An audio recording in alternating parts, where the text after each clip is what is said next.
Ha sido el gran evento mundial del último trimestre de este año. La COP26, cumbre medioambiental que ha congregado mandatarios, a líderes mundiales. Más de 30.000 personas están en Escocia, formando parte de este evento que este viernes debe concluir. ¿Cuáles son los efectos? ¿Cuáles son los acuerdos que se ha alcanzado respecto del análisis de la realidad que enfrenta el planeta? ¿Y qué posibilidades hay de que a Chile, a la región, llegue algo de esto? Bueno, es lo que queremos compartir con ustedes en este Araucanía 360 especial. Y hoy tenemos invitados muy especiales también para poder compartir este momento. Quiero saludar al doctor Nicolás Chapacase, académico de la Universidad Católica de Temuco, director del programa de Magíster en Ingeniería de Industrias e investigador del Centro de Políticas Públicas. Doctor, como siempre, gracias por estar con nosotros. Bienvenido a UFROvisión.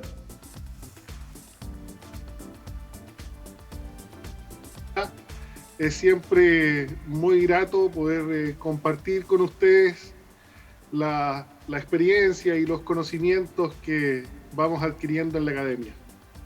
Bueno, con él se encuentra Manuel Baquedano Muñoz. Él es sociólogo, presidente del Instituto de Ecología Política, a quien también le agradecemos su tiempo. Gracias por estar con nosotros. Bienvenido.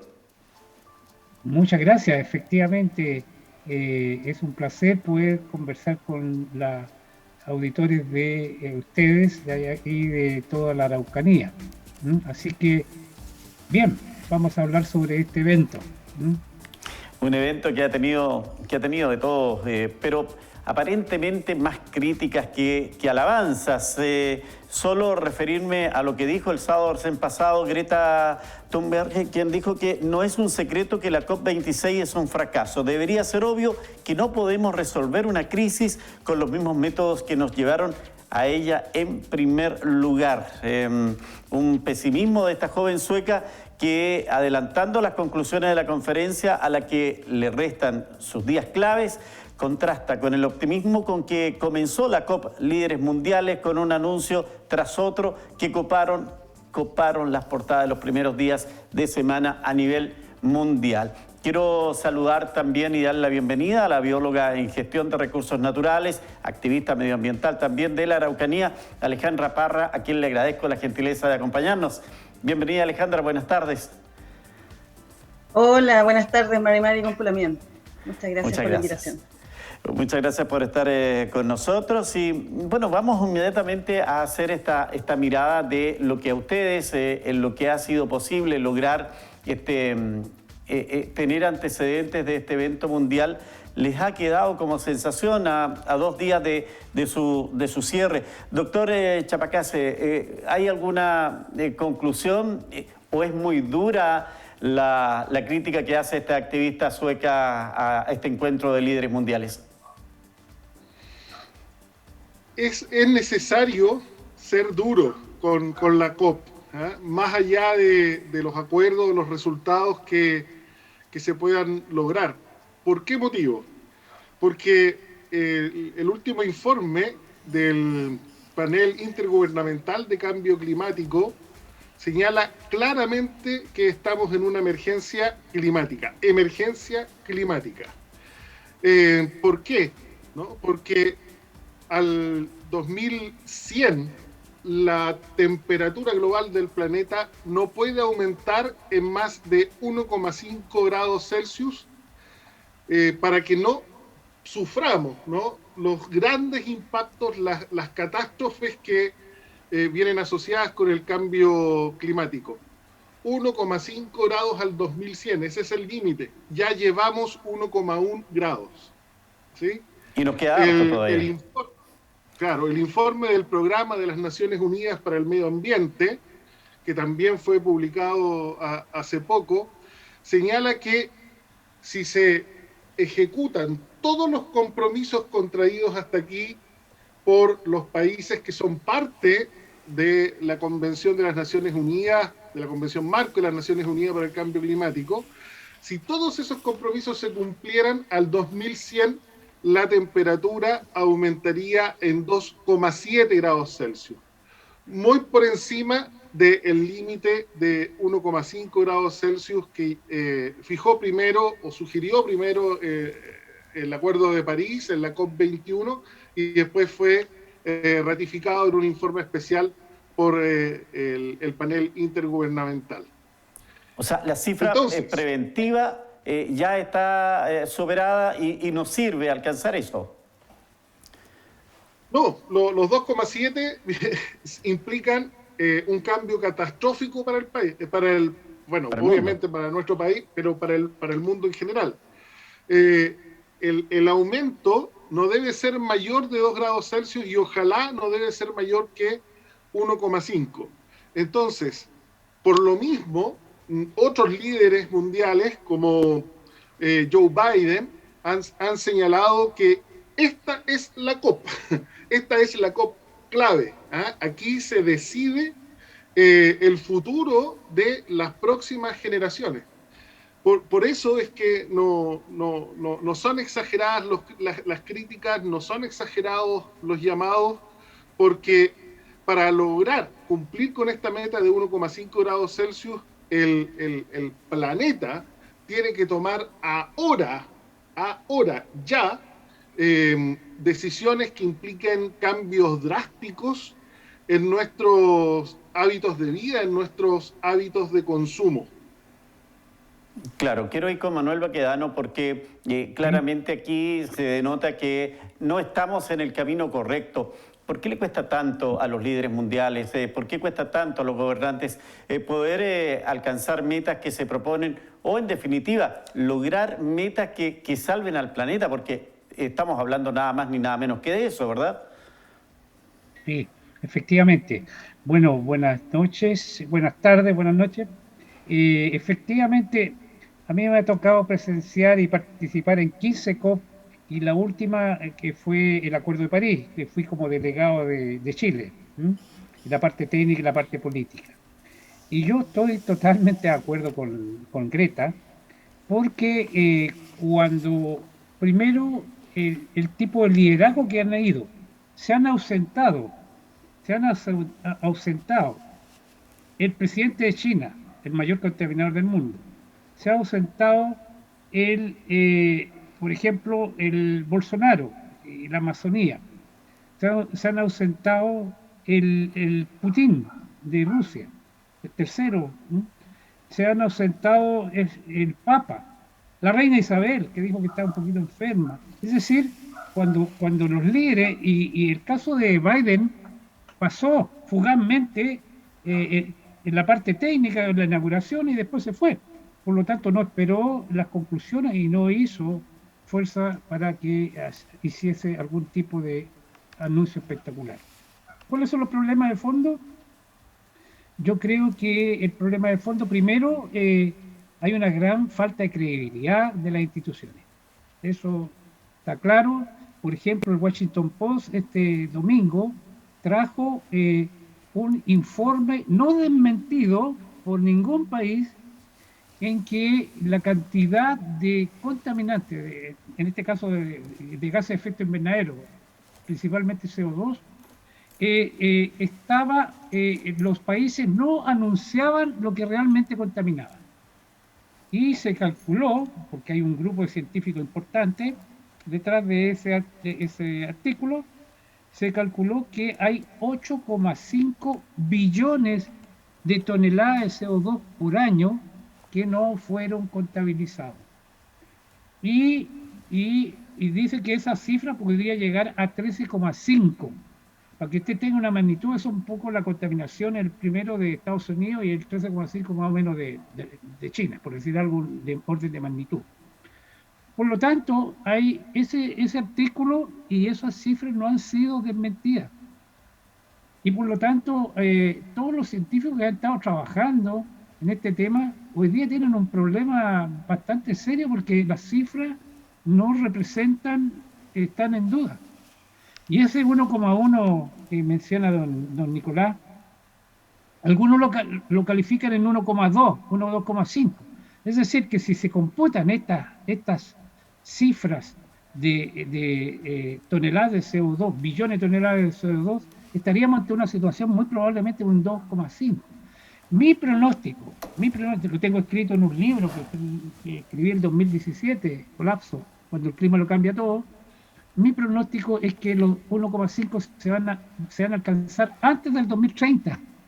Antes del 2030. ¿Ah? Y en el caso de los 2 grados, si es que esto ocurre, la década siguiente, 2040. O sea, aquí hay un problema, porque entonces hay ciertos países del mundo desarrollado que lo que quieren hacer es compensar en vez de disminuir las emisiones. Y esa es la discusión de estos últimos días. ¿Ah? Compensar, y resulta que esa compensación tiene hartos problemas de contabilidad, para decirlo en forma suave. Sí, llegar a ese tema es muy interesante porque una de las dudas que hay es cumplir la palabra, que es los trasfondos que marca esta conferencia.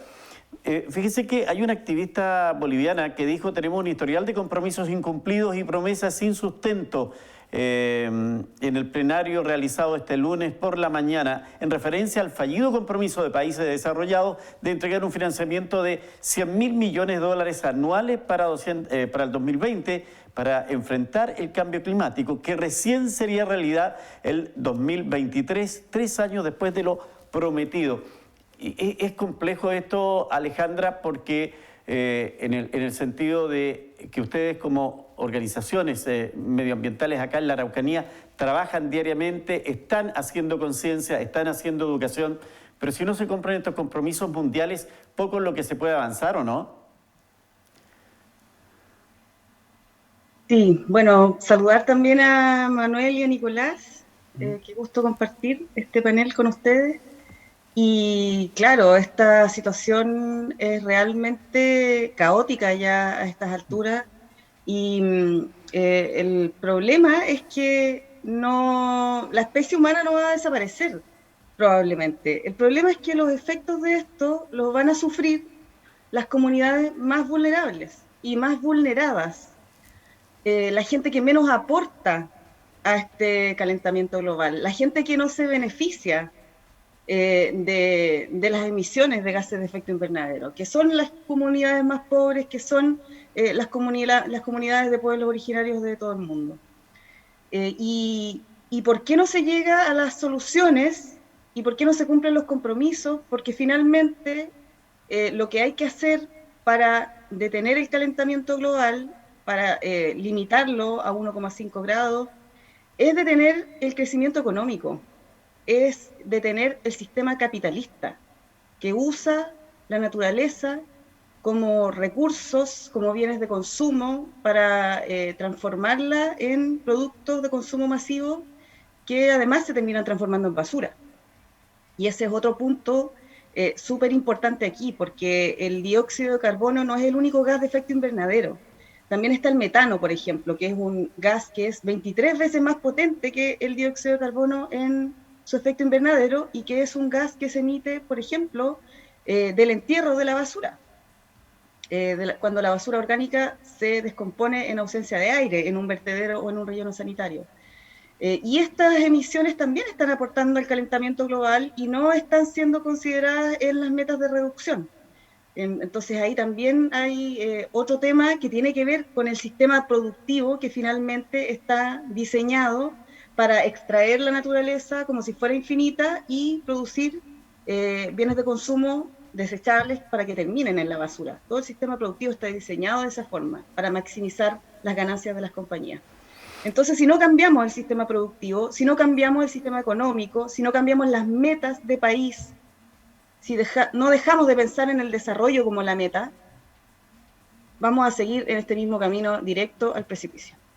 Sí, agregando a lo que dice Alejandra, en estas últimas horas ha quedado al descubierto un gran basural de ropa importada que se está desechando en Alto Hospicio, allá en el norte, en Iquique, y que demuestra que efectivamente con estos ejemplos se hace realidad una situación en donde se transforma nuestro territorio nacional en un verdadero botadero de basuras, doctor Chapacase. Es uno de los puntos sin duda de abordar en estos plenarios mundiales, ¿verdad?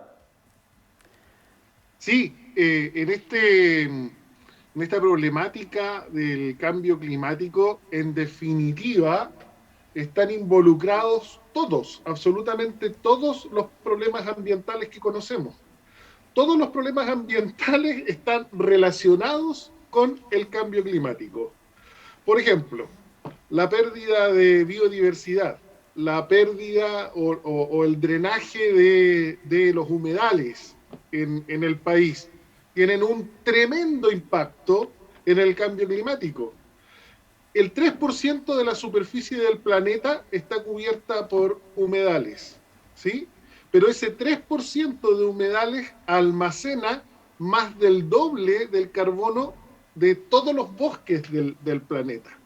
Entonces, ahí ya vemos una función relevante. Además, son ecosistemas que ayudan a la adaptación frente a los impactos del cambio climático. Ahora, cada vez que se elimina un humedal, cada vez que se seca un humedal, todo el carbono que estaba ahí contenido es liberado a la atmósfera, potenciando el cambio climático, y a la vez estamos perdiendo estos ecosistemas que nos ayudan a minorar los efectos del mismo.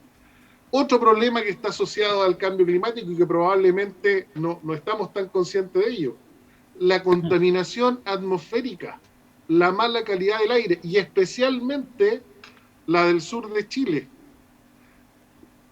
Lamentablemente, cada vez que combustionamos leña y combustionamos mal la leña, estamos emitiendo material particulado fino, eso ya lo sabemos. Pero un alto porcentaje del material particulado fino es black carbon, o carbono negro, o carbono elemental. Además de afectar la salud de las personas, este carbono negro, que se llama contaminante de vida corta, contribuye al calentamiento global, porque cada una de estas partículas es capaz de absorber una gran cantidad de energía y la reemite hacia la Tierra. Este carbono negro puede transportarse largas distancias y de las ciudades puede llegar hasta los glaciares en la montaña, depositándose sobre estos hielos permanentes. Como absorbe energía cada partícula, va calentando estos hielos hasta que finalmente se derriten, y entonces comenzamos a perder estas importantísimas reservas de agua dulce. En el caso de Chile, Chile es el país que contiene aproximadamente el 80% de los glaciares que existen en Sudamérica. Y lamentablemente el 99% de esos glaciares están en retroceso, por múltiples razones. Una de ellas son los depósitos de carbón negro, pero también el calentamiento global ha hecho que se eleve la isoterma cero, es decir, que la temperatura de 0 grados Celsius se ubique a una altura mayor, lo que implica reducir la superficie en la que vamos a tener nieve, que posteriormente se va a convertir en hielo de los glaciares. Y así podríamos seguir. Lo mencionó recién Alejandra. ¿Qué hacemos con los residuos? También eso impacta en el cambio climático, porque al final los rellenos sanitarios, los vertederos, son los principales emisores del gas metano. El 25% del calentamiento global está atribuido a las emisiones del gas metano. Ahora, en las últimas horas, Estados Unidos y la Unión Europea están liderando una iniciativa para que al 2030 las emisiones de metano se reduzcan en un 30%.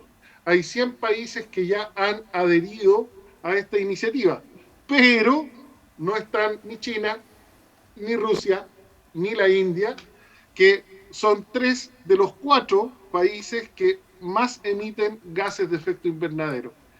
Lo de China es realmente preocupante. Lo que está pasando en este país es que están viviendo una crisis energética. Han tenido que suspender las operaciones de varias industrias porque les falta energía, y entonces eso hace temer que vuelvan a una matriz energética basada en carbono. Bueno, ya está basada en carbono, solo un 10% proviene de energías renovables, pero aumentarían aún más este tipo de generación, que es una de las principales emisoras de dióxido de carbono, lo mismo que ocurre en Chile. Estamos completamente en un atolladero, difícil de avanzar, Manuel, porque vemos que los países de mayor poderío son capaces de contaminar, y los afectados, como lo decía Alejandra, son los países más postergados, los países menos desarrollados, y sus comunidades que están más apartadas del adelanto. ¿Cómo enfrentar esta situación, Manuel, si no hay disposición, en definitiva, de los grandes líderes mundiales para poder poner el acento en lo que realmente necesitamos para salvar el mundo? Bueno, primero decirle la verdad a la gente, y no se le está diciendo la verdad a la gente. La élite económica, cultural, académica, la élite en general de este mundo no le está diciendo la verdad a la gente. ¿Y cuál es la verdad? Digámosle, y ahí estamos los ejemplos que vimos, de cómo falseando datos así globales, que son los científicos los que deberían decir la última palabra, a mi juicio, en este tipo de temas. Yo creo que hay un tema que no se le dice a la gente. ¿Y qué es lo que no se le dice a la gente? Es que en realidad esta civilización colapsó. Ya colapsó. No es que esté por colapsar, no es que sea antes que sea demasiado tarde, no, colapsó. Y por lo tanto, si nosotros aceptáramos de que colapsó, podríamos ordenar las distintas etapas que vienen, y por eso hacer un descenso programado para meter la actividad humana en los límites de la naturaleza, ¿cierto? Que eso es global. Manuel, entonces, ¿qué es lo que favor, pasa? podemos hacer un poco el punto de esto cuando hablamos de que la sociedad colapsó. Pero colapsa, ¿por qué? Porque ya el planeta no resiste la población. La civilización es la que colapsó. Y la civilización colapsó porque basó todo su desarrollo en el uso de la energía y los combustibles fósiles.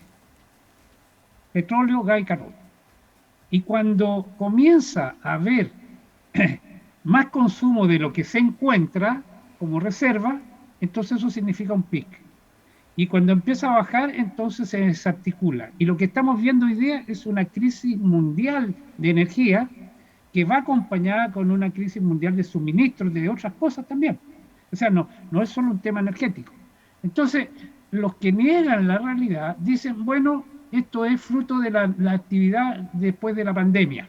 Eso es un poco una visión. Y esa visión entonces se va a normalizar. Pero hoy día la inflación de Chile, 6,3, es la misma que en Estados Unidos, 6,3. Y busquen los otros acuerdos, que no, lo que pasa es que allá los retiros, etcétera. Pero ¿dónde estaba ocurriendo un tipo de inflación que está dando en todas partes igual? Hoy día, estoy hablando responsablemente, 6% de la inflación en Estados Unidos, 6% en Chile. ¿A cuánto va a llegar a fin de mes, de año? Ustedes pueden adivinar.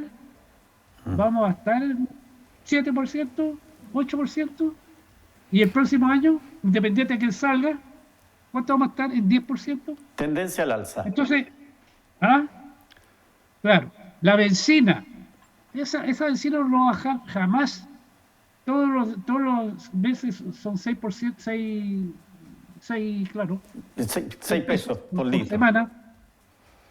Y bueno, todo eso, olvídense, porque se produce un problema de escasez. Y ojo, vamos a ver cómo es el invierno en Europa.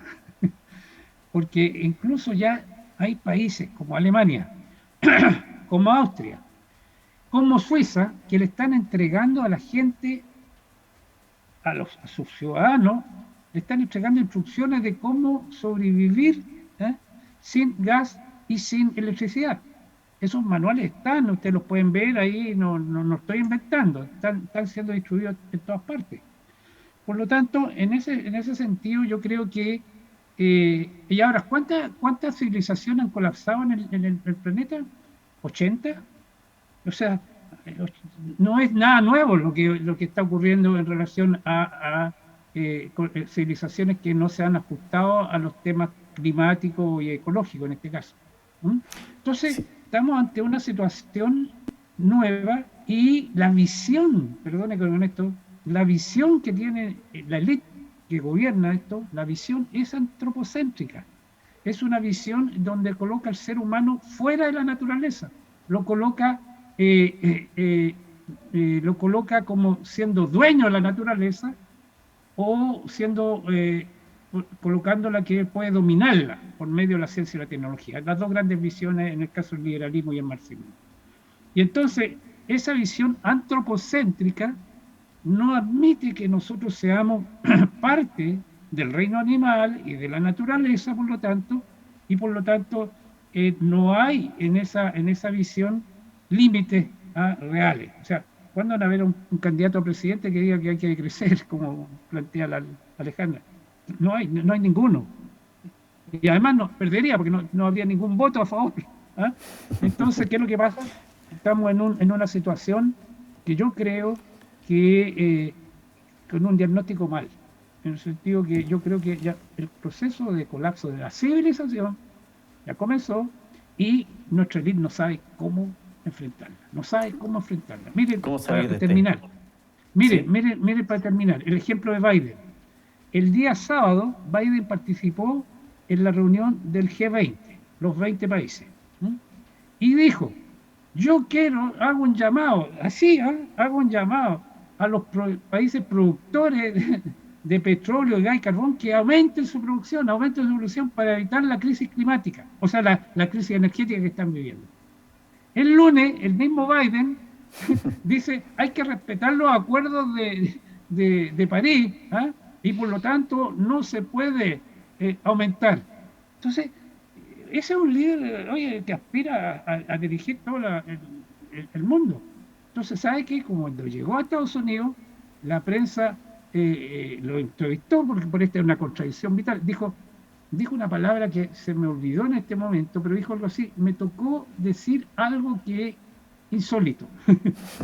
Porque la situación era en dos partes. En una parte le estaba pidiendo, porque la crisis general de Estados Unidos energética, a los países que aumentaran, le hacen la OPEP y todo eso, y por otro lado estaba diciendo que había que respetar los acuerdos de París, que significa una disminución, la descarbonización de la sociedad. Por lo tanto, ese tipo de liderazgo no sirve, francamente no hay dirección, y cada uno de esos países está en una situación. China, ni hablar cuál ha sido, y por lo tanto, para terminar, el problema que tienen las COP, los acuerdos, es que son voluntarios. No hay entonces, obligación como son de voluntarios, cumplirlo. no pasa nada si uno los cumple o no los cumple. Y entonces no tienen la fuerza que tuvo, por ejemplo, el acuerdo para eliminar las sustancias que destruyen la capa de ozono. Ese fue un acuerdo internacional penalizado en cada uno de los países. Y fue exitoso. Fue exitoso en el sentido que Claro. ese tema fue eliminado. Pero este es voluntario. Entonces, como es voluntario, puro Lo cumple acuerdo el que quiere. voluntario. Sí. Estamos, Alejandra, perdone que le diga final, claro. sí. Todos Alejandra, acuerdos para el 2050 y ninguno para el 2021. Así es. Alejandra, nos estaba pidiendo ahí la palabra. Adelante, Alejandra. No, yo estaba diciendo que yo votaría por el candidato que ofreciera decrecimiento. Sí. Porque la verdad es que ese es el cambio de paradigma que necesitamos para enfrentar esta situación. Este paradigma del desarrollo de verdad es un espejismo. Los países desarrollados han logrado ese nivel de crecimiento económico y de confort material gracias al saqueo de los territorios colonizados. Gracias a eso se enriquecieron, gracias a la esclavización de pueblos originarios, de los pueblos africanos, de los pueblos de Sudamérica, de Norteamérica, de Australia, de todos los territorios colonizados. y en ese proceso han desarrollado un sistema económico globalizado, industrializado a gran escala, que es el que genera esta catástrofe ambiental que estamos viviendo hoy en día. Entonces, para enfrentar esta situación tenemos que darnos cuenta de que el desarrollo no es posible para todos los países del planeta, porque si todo el planeta viviera con los estándares que viven los europeos, necesitaríamos 4 planetas Tierra. No da El para planeta todo. Tierra no alcanza para que todos vivamos en ese nivel de desarrollo. Así que hay que abandonar el espejismo del desarrollo y empezar a pensar en formas realistas de vivir, en formas realistas y justas, donde no dañemos a otras personas para nuestro beneficio. Y eso requiere un desescalamiento de la economía, fortalecimiento de las economías locales, desarrollo de economías locales, el dejar de extraer nuestros bienes naturales comunes como si fueran simplemente recursos industriales y para producir bienes de consumo masivo, para ganar la mayor cantidad de dinero posible y en el menor corto plazo posible además, sino que si vamos a extraer bienes naturales comunes que sea para algo realmente necesario y para algo realmente útil y que va a permanecer útil por mucho tiempo. Y que cuando termine de ser útil va a ser útil de otra manera, va a poder ser reinsertado a la economía. Nosotros eso lo conceptualizamos bajo la estrategia basura cero, por ejemplo, que es algo que podemos implementar en nuestra vida cotidiana, ¿cierto? Dejar de usar las cosas desechables, dejar de comprar cosas que no necesitamos, dejar de comprar cosas simplemente porque están de moda y botar otras porque pasaron de moda, porque cambió la temporada, dejar de botar cosas porque simplemente están muy viejas, porque ya no nos gustan, porque se rompieron, y en lugar de eso, repararlas o buscarles otro uso, ¿cierto? O simplemente tomar cosas prestadas, ir a traperos de Maús, entregarle Por a ellos ejemplo. nuestras cosas usadas o comprar allí cosas que necesito para mi casa, comprarle a los mercados locales, dejar de comprar comida en los supermercados. Muchas cosas que podemos hacer a nivel doméstico, pero también eso tiene que ser tomado e implementado en las políticas públicas a nivel local, a nivel regional y a nivel país. Doctor Chapacase, ¿es posible entrar en este proceso de decreción como país, como planeta, al fin de salvarlo? ¿Es esa la posibilidad? No hay otra. Sí, lo primero que quiero decir es que después de escuchar a Alejandra, me dieron ganas de aplaudirla porque es realmente inspirador su discurso. Con respecto al desarrollo, Oiga, yo doctor, y creo que déjeme tenemos que... decirle algo. Yo a Alejandra la conozco no solo en el discurso, sino también en la práctica, con Sí, sus cultivos y todo eso. yo también, yo estoy muy, muy contento de estar en este panel compartiendo con Manuel y Alejandra, con Alejandra fuimos colegas, no vamos a decir hace cuántos años, en el servicio público, justamente viendo los temas ambientales. Y a Manuel no había tenido el gusto de conocerle, pero soy su seguidor a través de las redes sociales. También otra figura inspiradora en los temas ambientales. Ahora, yendo a la respuesta de su pregunta, yo creo que lo que tenemos que hacer es redefinir el concepto de desarrollo, porque hoy día, claro, hablamos del concepto de desarrollo sostenible, pero todavía el énfasis está puesto en lo económico. ¿Eh? Sigamos creciendo, sigamos acumulando y tratemos de minimizar, no eliminar o no evitar, minimicemos los impactos ambientales. Y el foco debiera ser al revés, ¿no? Busquemos el desarrollo de lo ambiental, busquemos mantener nuestro entorno, ¿m? en el que vivimos, en el que crecemos, y entender que en ese bienestar, ¿no? de la naturaleza, del medio ambiente, es donde está realmente la calidad de vida. Ahora, para llegar a eso, tenemos que tener una sociedad donde los líderes estén inspirados por la generosidad, que se desprendan de este deseo de acumular, acumular, acumular bienes, riquezas, y estén dispuestos a compartirla. ¿Eh? De nuevo, este problema de cambio climático tiene que ver con una pésima distribución de los recursos que nos provee la naturaleza. Los aprovechan unos pocos, y la gran mayoría queda ahí de espectadores. Este problema de cambio climático está asociado a desigualdad. Tiene su origen, y en general los problemas ambientales tienen su origen en la pobreza, y los más afectados son los pobres, tal como ha dicho muy bien Alejandra en su respuesta, en su intervención anterior. Conversaba hace unos días respecto del alza del pan, que es un alimento que se ha advertido con mucha fuerza en el kilo, con su precio que ha ido sumando valor desde hace ya algunas semanas. Y me planteaban los agricultores que me dicen, el punto pasa por cómo enfrentamos la producción del pan respecto del trigo. Chile sigue siendo un comprador de trigo. ¿Y qué ha pasado a nivel internacional? El dólar está en alza y además el agricultor norteamericano, que es principalmente el que provee a nuestro país, está inquieto porque el cambio global, el efecto climático, el efecto invernadero, no le permite tener seguridad qué sembrar y en qué condiciones hacerlo.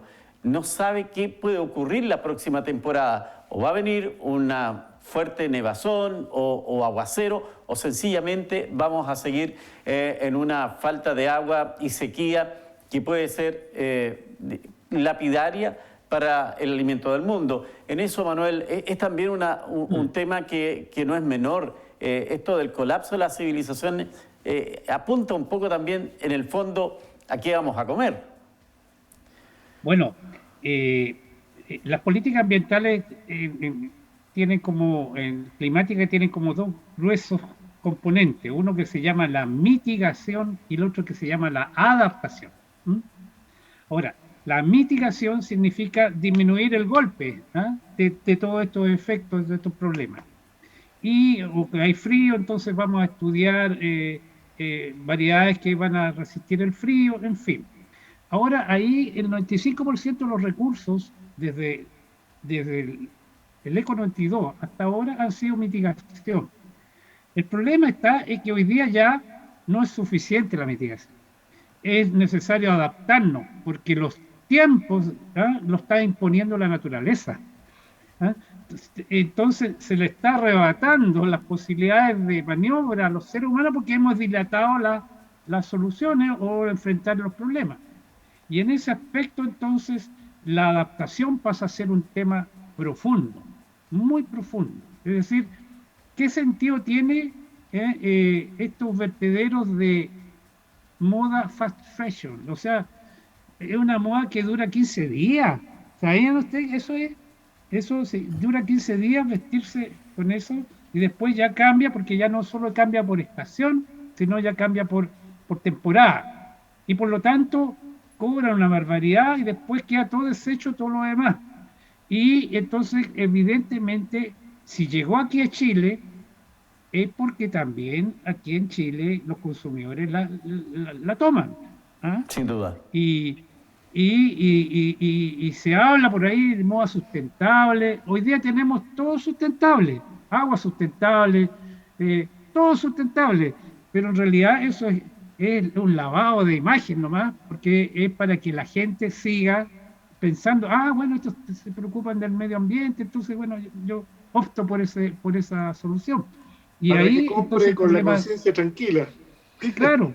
Y pero compre. entonces, en ese caso, lo que pasa con el trigo, mire, voy a decir a mí me encanta El pan. el pan, me encanta, lo voy a comprar en la baguette, bueno, todos los días. Pero, ¿sabes lo que pasa? Que en realidad cuando uno empieza a ver la adaptación, ¿m? Empieza a mirar las cosas porque de otra manera. Chile acaba de firmar un acuerdo para que se eliminen el 2035 los autos fósiles, o sea, con petróleo, gas y carbón. A O sea, petróleo, sí, benzina. a petróleo y benzina. Mira, yo creo que eso nadie lo va a cumplir. ¿Ah? Es decir, yo lo que veo es que en Europa lo que se está haciendo es tener dos autos, tener el auto eléctrico y el otro el auto normal. Entonces, ¿qué es lo que pasa? En ese aspecto, si no entramos directamente a la adaptación, eso significa cambios de modo de vida. Y si nosotros pensamos que el cambio climático se puede enfrentar con la misma modo de vida, yo creo que no, porque es una modo de vida que derrocha recursos. Entonces, un cambio de modo de vida significa muy probablemente que ciertos alimentos vamos a tener que empezar a comerlos, limitarlo, para llamarlo, limitar. Yo no les pido que nadie coma carne durante todo el mes, pero a lo mejor coman un par de veces, pero no todos los días. ¿Mm? Es decir, a mí me gusta que las mujeres se pongan vestidos preciosos, bonitos, pero que no entren en ese sistema de desecharlo en cada 15 días, ¿me entiendes? Eso no puede ser. Entonces, esta sociedad tiene que pasar de la mitigación a balancearse con la adaptación profunda, diría yo, y esa adaptación profunda supone, justamente como lo decía Alejandra, y yo pienso de Nicolás, productos locales, productos que se puedan comer, se puedan tener aquí y por lo tanto abastecerse de ese tipo de materia prima que no todavía estamos importando, porque el trigo lo estamos importando y, y estamos exportando agua, ¿cierto? Bajo formas de palta y de estas cosas, porque eso es lo que ha ocurrido con la zona central. Así que, por lo tanto, yo creo que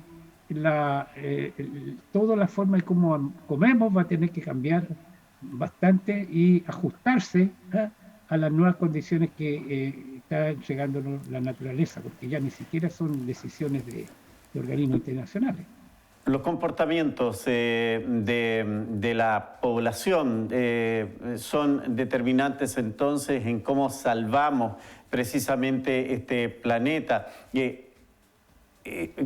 Alejandra, entiendo que usted tiene compromisos, me había advertido, y quiero dejarle la oportunidad para hacer un redondeo de lo que hemos conversado desde su mirada y particularmente de lo que usted ve en Temuco y en la Araucanía.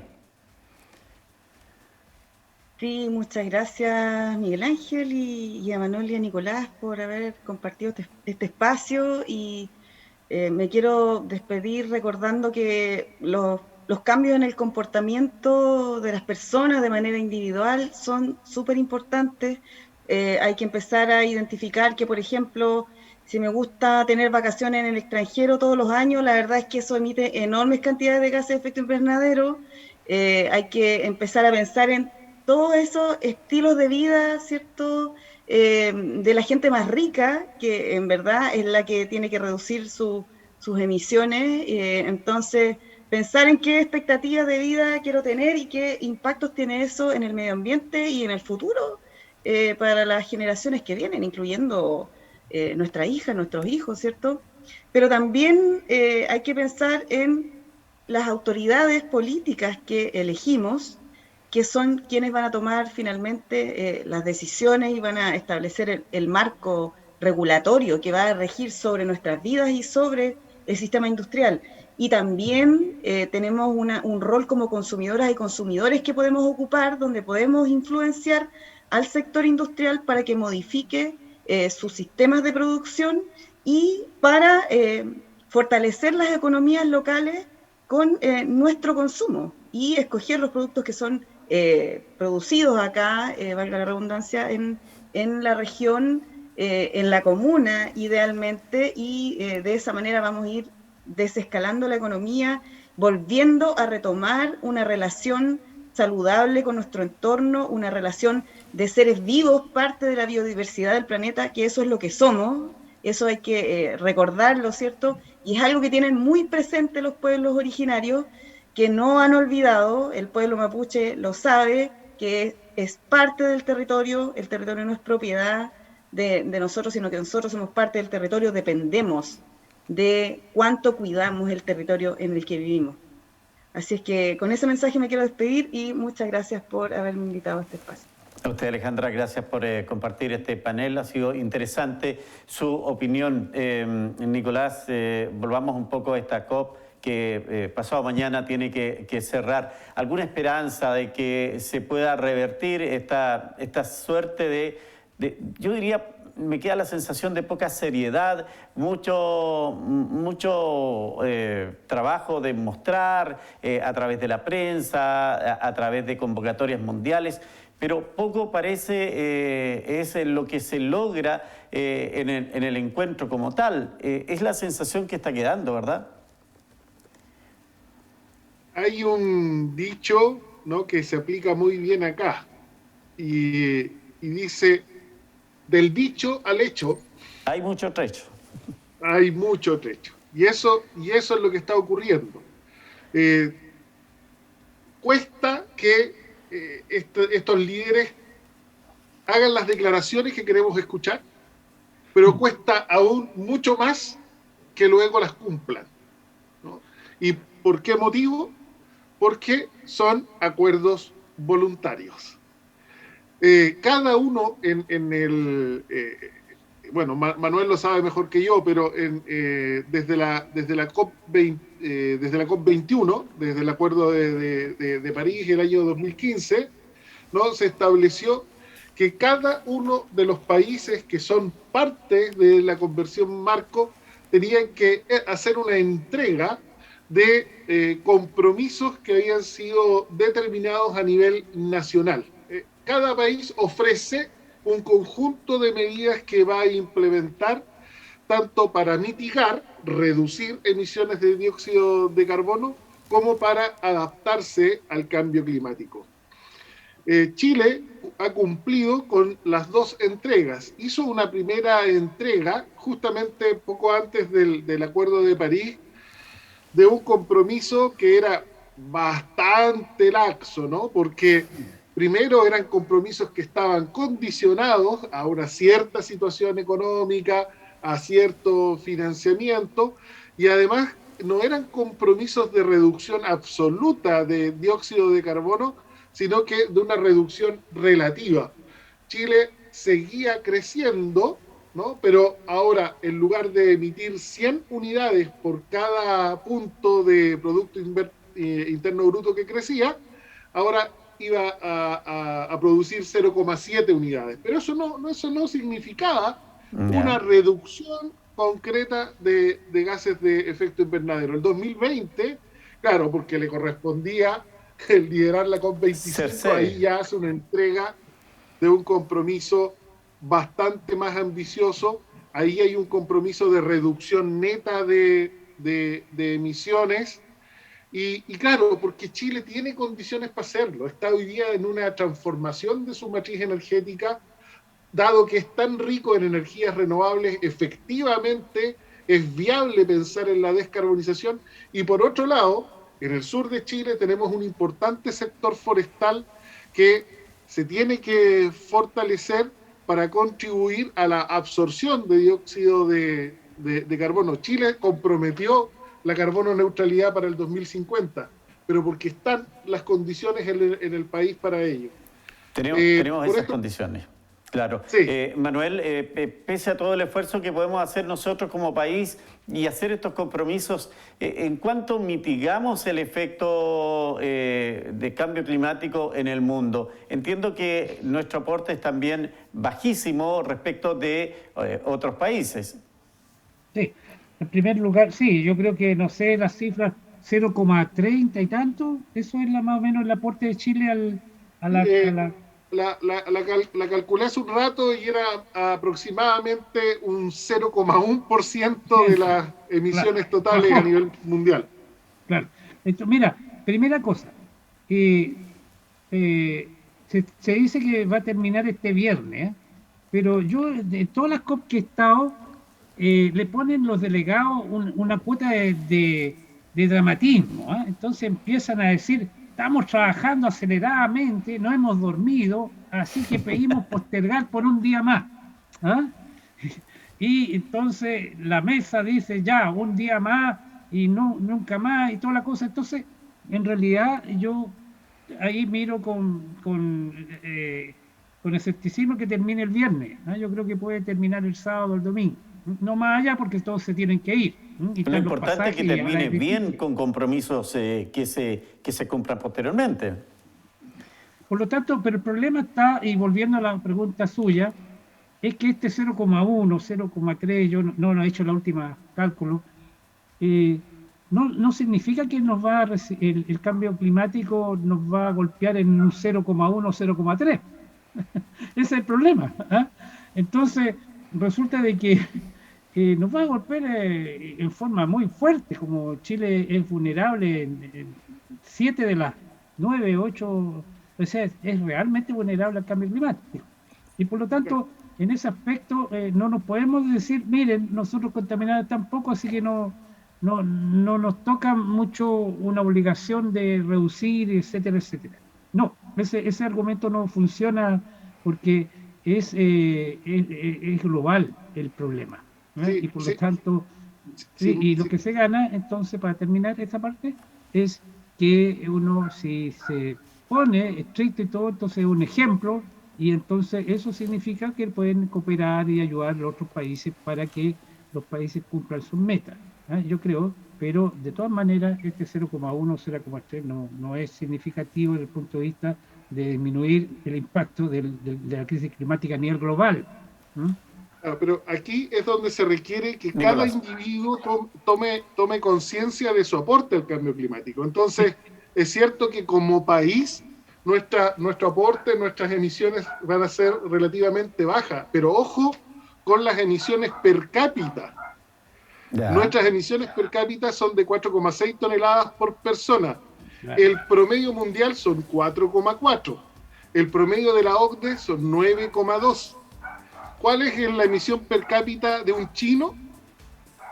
Por ahí, 4,6, 4,5 toneladas por persona. Nos estamos comparando con ellos. Estamos claro, o sea, si no emitimos lo que emite China, es porque ellos son 1.400 millones de personas y nosotros somos 17 o 18 millones, ¿no? Pero la responsabilidad de un chileno frente al cambio climático es tanta como la de un chino. Y eso es por este modelo económico que tenemos en el país y este concepto de calidad de vida. Calidad de vida es tener más, tener cosas más bonitas, que reluzcan más. Tener calidad de vida es cambiar el vehículo cada 2 años, cada 3 años. Y tenemos que cambiar ese concepto. Tener calidad de vida es tener buen aire, es tener buena agua, es tener un clima que me permita vivir agradablemente. Una última cosa, Miguel Ángel, que estamos... a propósito de quienes definen esto, se viene la franja electoral, así que estoy a un minuto. Sí. Por favor, el redondeo. Quería decirte respecto de los alimentos. Puede haber una crisis alimentaria porque el cambio climático tiene un impacto súper negativo en los cultivos. Pero tenemos que recordar que en este minuto en el mundo se desechan, se pierden tantos alimentos como se consumen. Así es. Entonces, no es menor. Nicolás, les agradezco la gentileza. Manuel, gracias por estar con nosotros. Viene la franja electoral. Muchas gracias, Miguel Ángel. Que les vaya muy bien. Gracias por estar con nosotros. Igual a ti. Encantado.